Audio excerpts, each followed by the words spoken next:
the Boozer Brothers. We're drinkers, not experts.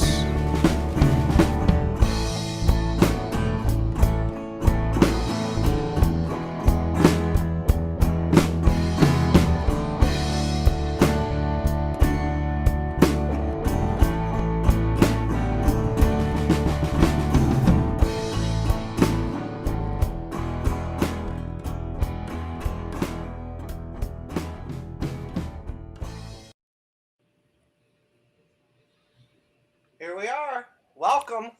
Episode number 3 of the Boozer Brothers. Glad you could be here. We're excited to be back. Today we're going to be reviewing Bulleit Bourbon, Kentucky Straight Whiskey.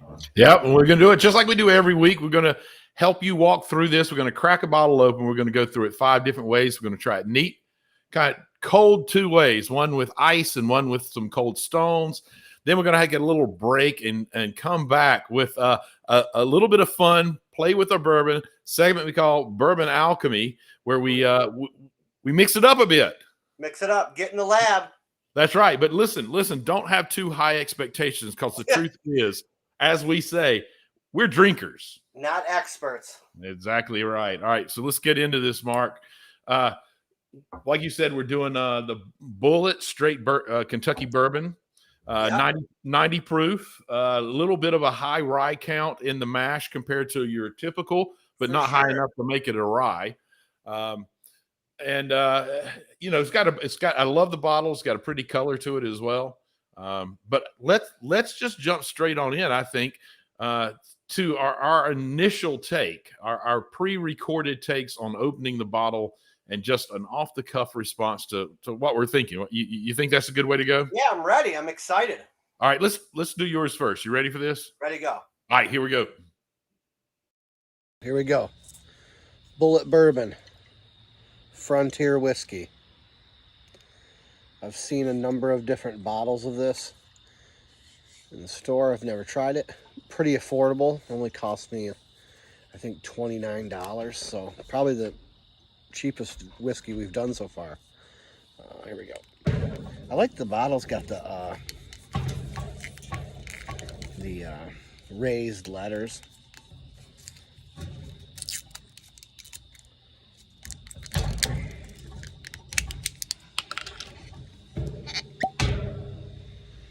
Ooh, smells like fruit.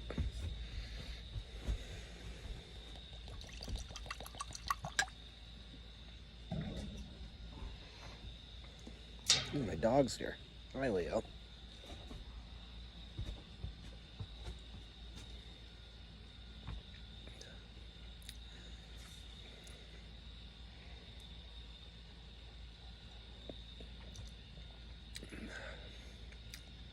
It's very smooth. Yeah, it has some kind of like cherry, plum, as Sam would say, dark fruit. It's pretty fruity, actually. It's very good.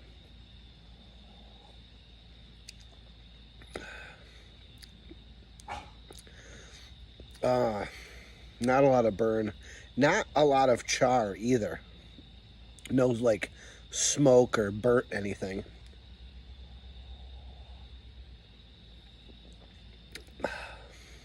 It's good. I like it. All right, Mark. Yeah, that was your first take on it. This sounded like I was on a ship or something. It did. I thought, who's opening these large metal gates and banging? And then you were like, my dogs are here. I was like, what? Yeah. My dogs are here. I was like, what are your dogs doing? I did it outside. Chain them to large metal shields or something? Yeah, I was gates to a cemetery. No, I did it outside, and I didn't realize that the metal table was making noise. Banging around. Well. But yeah, I really liked it. I thought that the fruit was good. Mm-hmm. I thought that it was pretty sweet. It wasn't too strong. You could taste the rye. Yeah, I liked it. Let's see what you thought. Yeah, I think you're going to be surprised here because, we did a couple of pre-shows before our first 3 episodes, So this is about our 5th time or so doing those taste tests together, separate of each other, and then playing them back. This might be the first time that we come close to having kind of the same reaction. We're getting good at this. We're getting. Okay, let's give the bottle a try. Dig into it here. If it doesn't, it doesn't open readily with just my fingernails, so I'm going to real quickly dig in with this bar knife I've got. It's clear and clean pretty easily. I do like the packaging on this. I like the old style bottle with the raised lettering and all. It fits with the name. Nice pour here. I hope you heard the pop of the bottle. Always my favorite sound. And so it's not a strong nose. It's surprisingly like fruity, a little apple orange, a little tiny bit of vanilla maybe. And you can, I don't know if it's the wheat or what, but there's an oakiness. I mean, the rye, there's an oakiness there as well. Going to give it a taste now. Okay, it's a soft start, very much. Vanilla, that fruity, which leans for me kind of apple orange. I really like how clean it is, and then it goes back to a slight mid to rear palate burn, not a hard burn though. It's very you can deal with it. I think even a new drinker wouldn't have too many problems with it. A little peppery there after you have had it in the mouth a little bit. One more sip. And there's this I can't quite pick up this vanilla. There's a variation of vanilla, like cinnamon vanilla, or I'm not sure. It's a nice a complement to that fruitiness. The rye is very present throughout the whole thing, which is not surprising since it's got a slightly higher percentage of rye than a lot of bourbons might that aren't specifically rye. And then the finish is really nice. It is a long finish. Like I'm still feeling the finish, and it's not a deep, full chest warmth, but it's a real present, slight warmth feeling. Obviously, I've had Bulleit before. This is it's a really good drinkable bourbon. I'm a fan. So I mean, I felt like there were a lot of similar notes, right? Yeah, pretty close. And you know, you said some things that, like, as I was thinking about it, and as I've had more, I've noticed. One thing is, we are noticing as we do these shows, a lot of these bourbons you've had before. Yes. And I haven't had them. That's a good point. Yeah. But yeah, you're right. It was not offensive at all, but burn enough to, for people that want it, it's there. And the fruit is strong, and I like sweet anyway. Yeah. So right. Well, I think one of the interesting things about it is that the fruit is strong, so you get a sweetness, but it's not that it's not the normal sweetness you get with most bourbons. It's not that sweetness that comes from corn, and I'm sure it actually does come a lot from the corn, but it leans towards a fruity sweetness. Immediately I felt like cherry or plum or something like that. And you said apple. I can see that. I didn't get orange, but I guess I don't even really like orange, so I'm not eating so maybe a lot of orange stuff. Subconsciously you're trying to avoid it tasting like orange. Yeah. And then it did have, and we'll talk about this more, and I did notice a huge difference with the ice. Yeah. But I tasted vanilla, but as you'll see with the ice, I think the vanilla really came out with the ice. One quick note on one of the things that you said about how a lot of these you haven't had and I have had. I mean, it's a difference between, I've been a bourbon fan for a very long time, but also maybe even bigger differences. I live in North Carolina where liquor is a controlled substance. And so I only can get bourbon through ABC stores, and there tends to not be as much variety outside as there are outside in other states. And currently, for the last year or so, maybe 2 years, the person in charge of the alcohol beverage control has not. I'm just going to say probably not great at his job, and so we've seen a lack of supply in general, and particularly in rare or hard to find bottles. So I'm kind of left with always drinking kind of standard bottles. So I've had a little experience with them, and that we're probably going to see that going forward in general. So I wanted to bring it up. We just got to meet at the border. Yeah, we're going to make that happen. I mean, we're not literally going to make that happen because I don't know. No, it'd be a gift, so it's perfectly legal. We're going to make that happen. We're going to make it happen, yeah. All right. Let's take a quick break and come back and talk about our thoughts on our cold tastings. All right.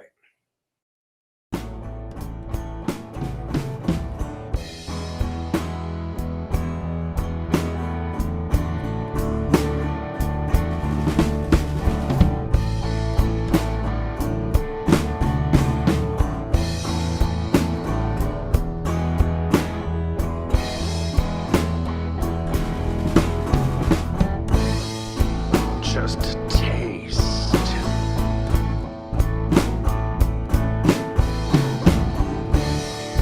Just a taste.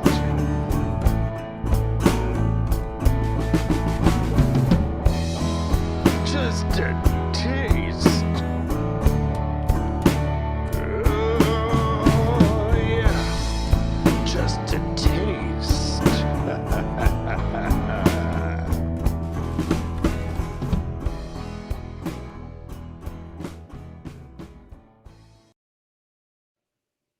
Okay, Mark. So as always, in our first segment, we're going to talk about our experiences drinking the bourbon chilled. We always do it two ways. We do it with ice and then chilled a different way.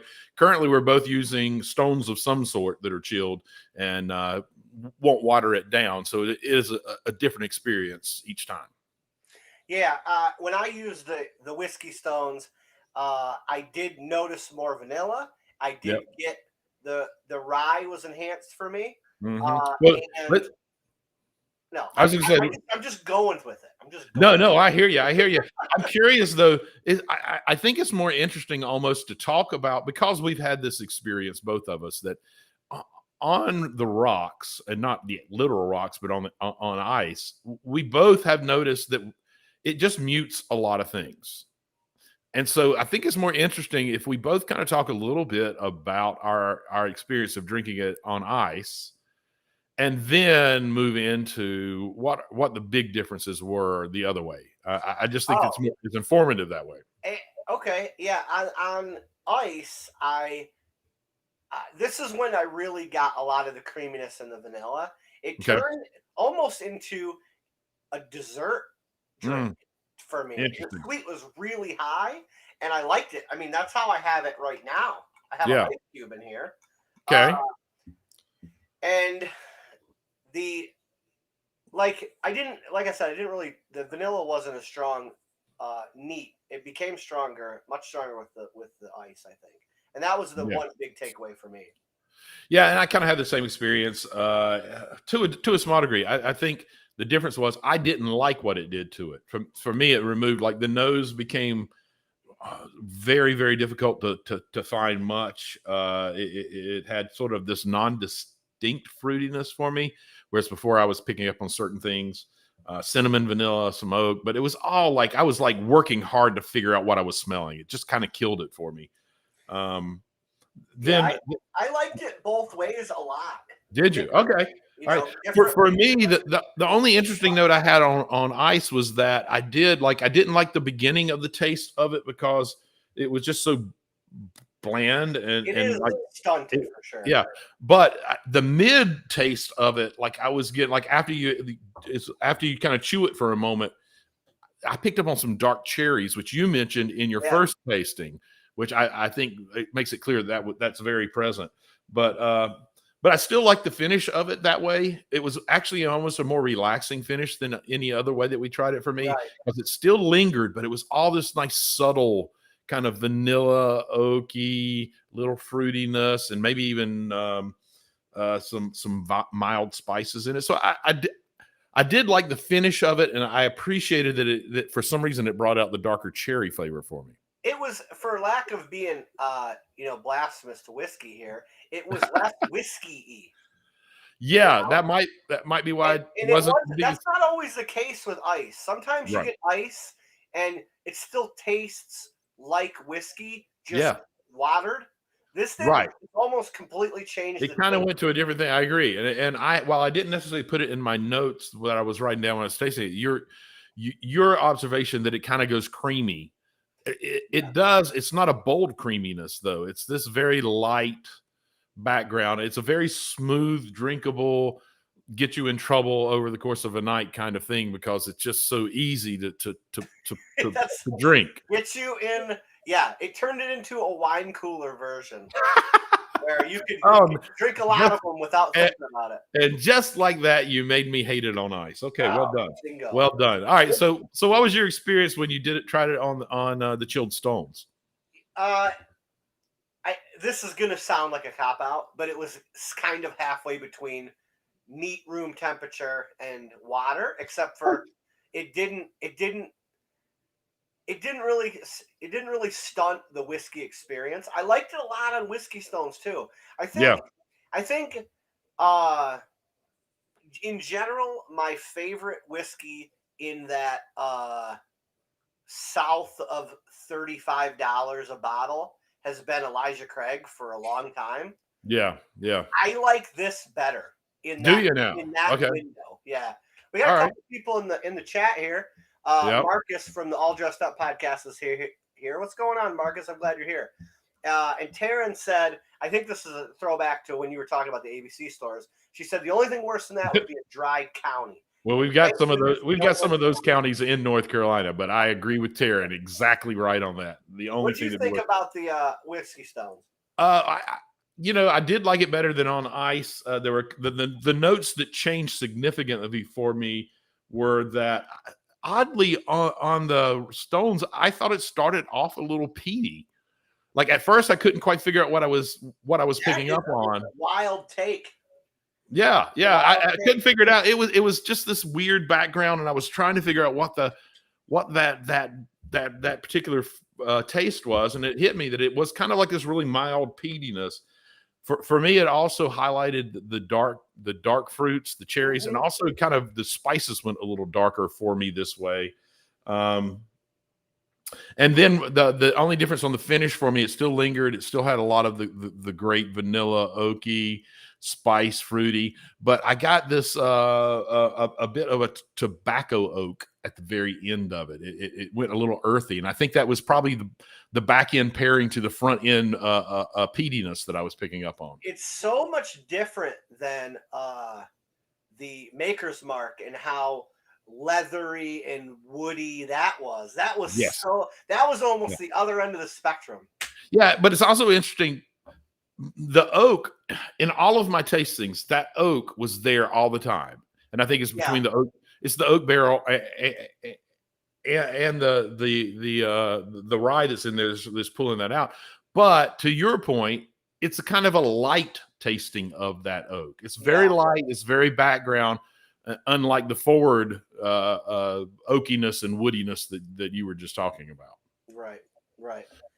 Well, I think I liked it neat, followed very closely by ice, and then third would be the rocks. Interesting. For me, it's definitely neat.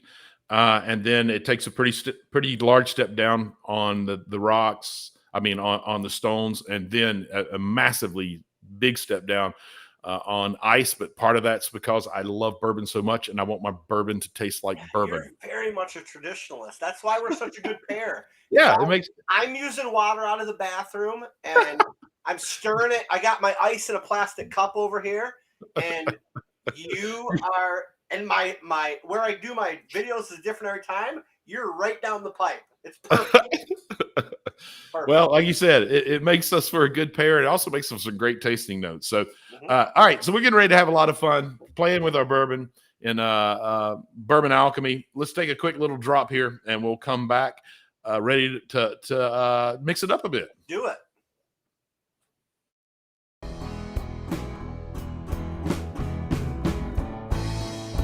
Just a taste.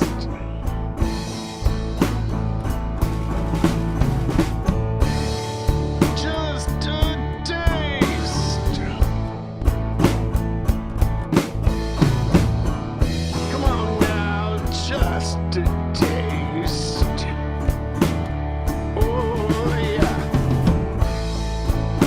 just a taste.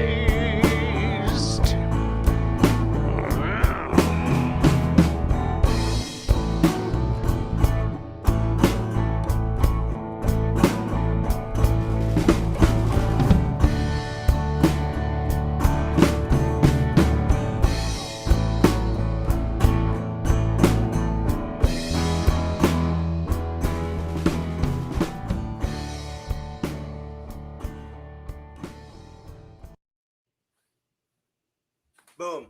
Before we get into it, I did want to say that the longtime listeners for 3 episodes, a long time. I'll count Marcus and Taryn as long time. I know they Absolutely, 100%. So what you'll notice, at least for me, is when we go from segment 2 to 3, I always have to down whatever I have to get ready for alchemy, and that's where the show goes off. You need to plan. You need to plan better. You see, I like it like that. Oh, you like doing it that way? Now, yeah, I could just go off. I could get drunk and go off the rails. Maybe I should just accept that as a challenge and there you go. Do it. Here we go. Right, start fresh. All right. I'm there with you now. Terrence I kind of like that as a key. Talk me into trying it. Desert bourbon just sounds like a good time. Dessert bourbon. Taryn grew up with me. She knows I can barely read. Okay, fair enough. All right, I do like your safety goggles. I appreciate that you are putting safety first. I can't see with mine's on, so I'm taking them off. It's foggy. Now I'm going to back to my favorite sound. I just love that. I love that we always can record. Like, I know that the podcast is available everywhere, guys. Now it's going everywhere. It's on Stitcher. Should be pushed out to iTunes. You can get it wherever you get your podcasts. And I know because we listen to it, you can hear all the pouring and all the bottle popping. It makes it fun. It does make it fun. I hey, a little behind the scenes here. I'm not going to pretend like I don't go in and pull the sound up on those a little bit when they happen because it's just such a beautiful sound. That's great. Okay. So, Mark, I see you have your plastic cup out. Yeah, I got my plastic with your tap water. With my bathroom tap water, right? I have my shot glass with filtered water in it. You're very specifically picked. It is the one that I keep my yes. So, we doing 3 drops like we usually do? Yeah, let's do it. Here we go. All right, you count them down. 1, 2, 3. And All while right. we got to run through this every time because eventually we're going to pick up new listeners. Mark, you'd think it's sure, absolutely. We need to let people know what's going on.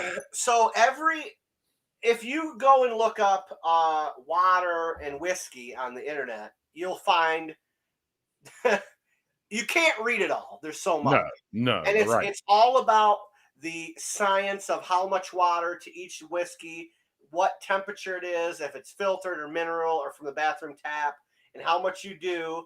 And it's supposed to completely change the whiskey, and we found that it kind of does. So we like to do it.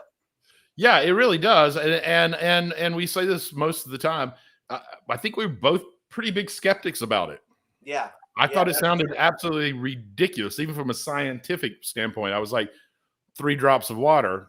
I just can't see it doing much. So, why don't you give it a taste and your first thoughts? It smells more. This is a terrible description, but it smells more antiseptic-y with the water. Yeah. I don't hate that because a lot of whiskey has that smell, but yeah, it does. Let's see how good. There's a bit of it pulls out a bit of the acidic side of it, I think. And I still get that little slight peatiness to it. And the fruit, though, with this water, the fruit goes very subtle, but it's the main smell for me. Yeah. I mean, it's not strong, but it's more present. And the initial, there's not a lot of initial punch with this anyway, as far as not at all, yeah. Burn, but this really cuts it almost to 0. Yeah. At first, all I pick up on is the very slightest vanilla and the very slightest oak. The creamy is there, though, for sure. Yeah, I think that creaminess that you talked about in the neat tasting is very present this way. And it floats down there low with that light oak flavor. They kind of mix together almost. It's pretty good. I think that this is probably the best alchemy segment. I think as far as like taste. Yeah, I think it changes. Yeah, it changes in a relatively significant way, and I can see why you like it so much. Because for me, what it does is it moves it back towards on the rocks. Yeah. In that, like even the what you would call the burn, which without the rocks and without the water drops, it's a little slight black peppery. Taste it again and tell me if it doesn't go sort of white peppery to you. Like it tones it down just the slightest. Mark, again, we're going to the North Carolina minister degree having versus the Midwestern blue collar. I don't know what white pepper is. I just like food and I don't know what white pepper is, Mark. Oh, really? Okay, so white pepper is it's a lighter flavored. It still gives you that little tiny bit of that spicy feel, but it doesn't have such a deep taste to it. It's more of a lighter taste. I guess what I'm saying is it mellows the pepper. It does. It takes the one thing I don't like is it stunts the aftertaste quite a lot. Like it goes away quick. Like it did go. I agree. It does, and I also feel like it kills the fruit. Like the fruit's not forward. All right, you convinced me. It's not as good. Yeah. So it is what it is. But this is our segment. It is bourbon, and it's hard to complain about bourbon. I like that. So we're now at the point that we have to give our tip of the hat to Rhett and help me here. I just blanked. Rhett and Link. We're gonna dink it and sink it. Dink it and sink it. Here we go, sir. If you're counting at home, this is the third for the Neebster. Here we go. Absolutely. Here we go. All right. Down the gullet. All right. Now it's time for our old fashions. It's always interesting to me to see which bourbons are good old fashions and which ones aren't. So I'm guessing you've changed up your sugar this time, right? No. Of course not. Of course you haven't. Going with my good friend Domino Sugar, Baltimore's own. Marcus, you can follow me on this. I know it's Domino in this house or get the hell out of the house for sugar. Yeah, you're doing the high end classy stuff. I'm doing turbinado cane sugar, but I've made it into a simple syrup here to make it better. It's easier to mix this way. And you've had a different sugar every episode. No, this is the same one from last one. What happened to the monk fruit? Well, the monk fruit was 2 shows ago. Okay. Last show I did this turbinado cane sugar because of a local cocktail bar we went to who made their old fashions with it, and it was just amazing. So last show I did it, but I did it as the pure cane sugar. This time around, I've made it up into a simple syrup. What does the label say, Mark? I see you got writing on there. My label literally just says turbinado simple syrup. But I love cooking. I'm in the kitchen a lot, so I label my stuff so I'll know what concoction I put together. If you're watching at home and you're in the comments, or you've watched this later, tweet at us at Bourbon Brothers if you ever heard of turbinado sugar before. I'd never heard of it.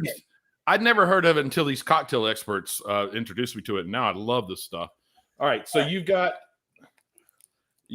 I always do mine first. You tell me what you're doing. All right. So I've got my bitters that I never can pronounce. The Paygons, Paygons, Pey. It might be a C. My glasses aren't so great. Baychuans. I'm going to put 3 dashes of the bitters in there. I'm going to put my bourbon in there. And then I'm going to throw. And you use orange, right? I do sometimes. This time I'm using cherry. I'm putting a couple of cherries in there, some Italian cherries, and a nice round piece, large piece of ice so it doesn't melt too fast. Where are you going with? And then I'm going to stir it up really nice. I'm going with Fee Brothers Old Fashioned Aromatic Bitters that I got at Fish Paw Liquors on Route 2, Severna Park, Maryland. I'm going with Domino Sugar Cubes, of course. I'm going to put in a couple drops here of the bitters. And for those of you who are watching at home, the first old fashioned I ever made in my life or drank was with Mark Sandlin on the Dry Run podcast. It was. Brand new to this. And made you a fan of it instantly. Yeah, big time. So, and I'm going to put a couple cherries in here, and these are the last two. I got to get some more. Shannon, if you're watching, you need to put these on the shopping list. And that's it. I got a couple ice cubes in there. All right. I feel like you need some bourbon in there. Yeah, I need bourbon. Yeah, that's the important part. Yeah, it's always interesting to me to see which bourbons make a good old fashioned, because I do love an old fashioned. But the fact is, not all bourbons make good old fashions, and similarly, some bourbons only make good old fashions because they're just not that good, but they work fine if you put something decent tasting with it. It's kind of how I felt about Basil Hayden. Yeah, I was going to say that. Poor Basil Hayden didn't do anything right. All right. Right. You got yours. Here we are, sir. Cheers. Let's give it a shot. Tell you what, man. That's money. That makes a fantastic. That is. It's not always the case. It's rarely the case that one of the other ways of doing it I favor over the neat. I don't think that the Bulleit is better than Elijah Craig like you do, but I like it. I think it's a great kind of medium level bourbon. You get a lot of the good notes, but nothing too strong or challenging. But this is a great old fashioned. Yeah. Yeah, I don't expect you to turn your back on Elijah Craig. We all know you're on the board of directors for Elijah Craig. Yeah, if the Elijah Craig distillery is out there, loves you. I love you to death. And I'd be glad to lend whatever I can lend. Terrence said, "Is it better than the Maker's Mark Old Fashioned?" Yeah, I think it is. I don't think so. I think here's the problem with it compared to the Maker's Mark. This one, because it already has sort of that fruit forward taste. The sugars, and it may have been better if I'd done it with an orange. I don't know. But the sugars and the bitters pull that fruitiness out even more. The bitters, because too sweet for you? I think it leans a little too sweet. And what I like about the Maker's Mark is that it keeps enough of that peppery bite in there that it's a more balanced drink. The Maker's Mark Old Fashioned was very good. I do think this is better, but we're not. Hey, to each their own. Done much. That's why they make different bourbons, man, because everybody tastes different. Everybody has different taste buds. You need to know what you like, figure out what you like, and don't listen to all of the expert pundits out there that tell you this not is us. crappy. We're not experts. Not expert drinkers, definitely drinkers. If the show, if you can't tell watching the live show that we're more drinkers than we are experts, you're really not paying attention at all. Right. But at the same time, I do think it's true.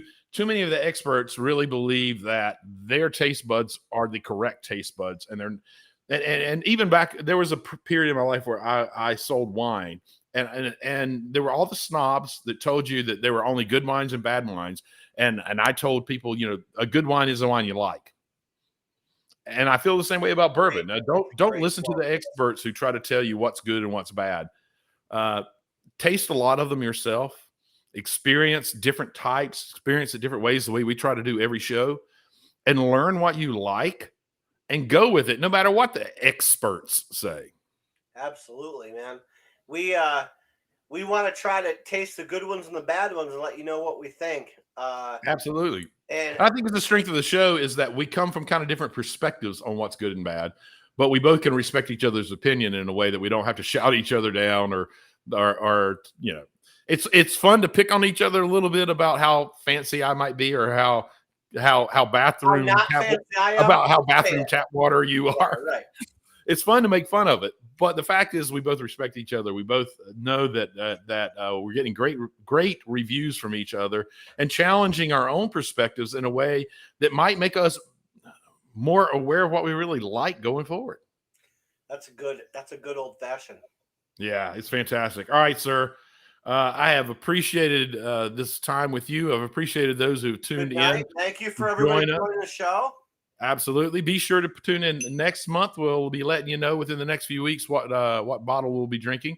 But in the meantime, sir, cheers. Yep. Have a good night.